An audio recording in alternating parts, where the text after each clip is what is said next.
for you. What would that be? What would that question be? Everyone, y'all ready? Yes. Poetic Diva, what are you thankful for? I am thankful that I have learned how to talk myself back to happy. Come on now. You see, I love my man. And because of this, I have learned to talk myself back to happy. This world has no love for my man, but I do. It doesn't understand his struggle. It doesn't see his sacrifice and how hard he tries, but I do. So I refuse to match the world's energy when life serves him lemons. You see, I've got the sugar for his lemonade. And this is why I've learned to talk myself back to happy. So on those nights when he comes to bed and has forgotten to take out the trash, he will never hear about it from me. On those occasions when he leaves the seat up and sprinkles a little tinkle on the floor, I quietly set things back in place and he never hears about it from me. You see, I know the difference between when he forgets and when he neglects. Now, being neglectful gets a conversation, but being forgetful does not. When he forgets and I get mad, it shows that I've forgotten that forgetting is a condition of being human. We all do it, and so I talk myself back to happy. I remind myself of how safe I feel in his arms, how I get lost in his eyes.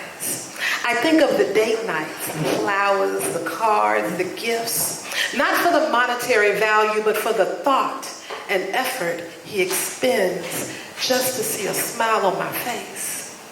I think of our date nights, how we laugh together until our faces hurt, all the times that we've invested in one another, sacrifices made, and eventually I make my way back to happy.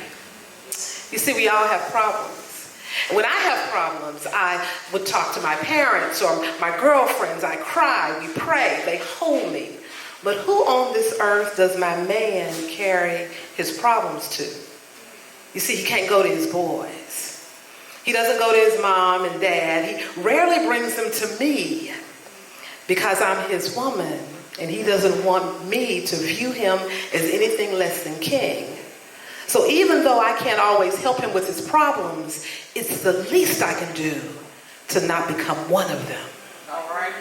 So I will talk myself back to happy and not throw stones at him and then turn around and expect him to be my rock. I am his refuge, his bosom.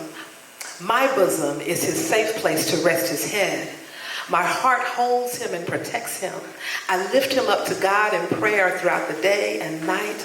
I maintain a spirit of peace in the house so he never dreads coming home. I ask him about his day. I ask him how he's feeling. I give him his space.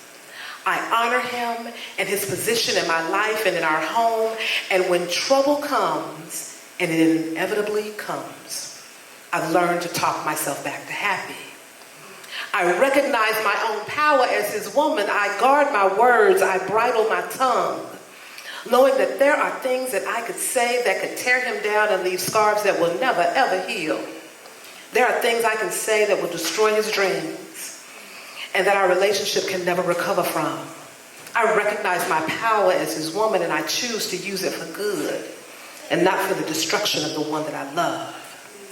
Honestly, I don't always like him, but I love him with a love like none other that I felt before.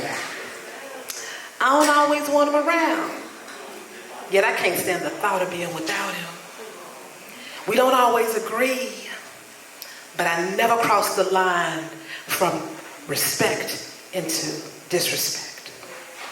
There is no one else I'd rather be on this side with than him. And I won't make my journey miserable because of a moment. I won't condemn the building because of a bad brick. I won't wage war or battles not worth the casualties of the war. I won't give more care and respect outside my home than I do to those inside. This is what love looks like. It is patient and kind. It doesn't keep record of wrongdoings. It enjoys and rejoices in the truth. So yes, I will talk myself back to happy and make love and not war with the man that I choose to love.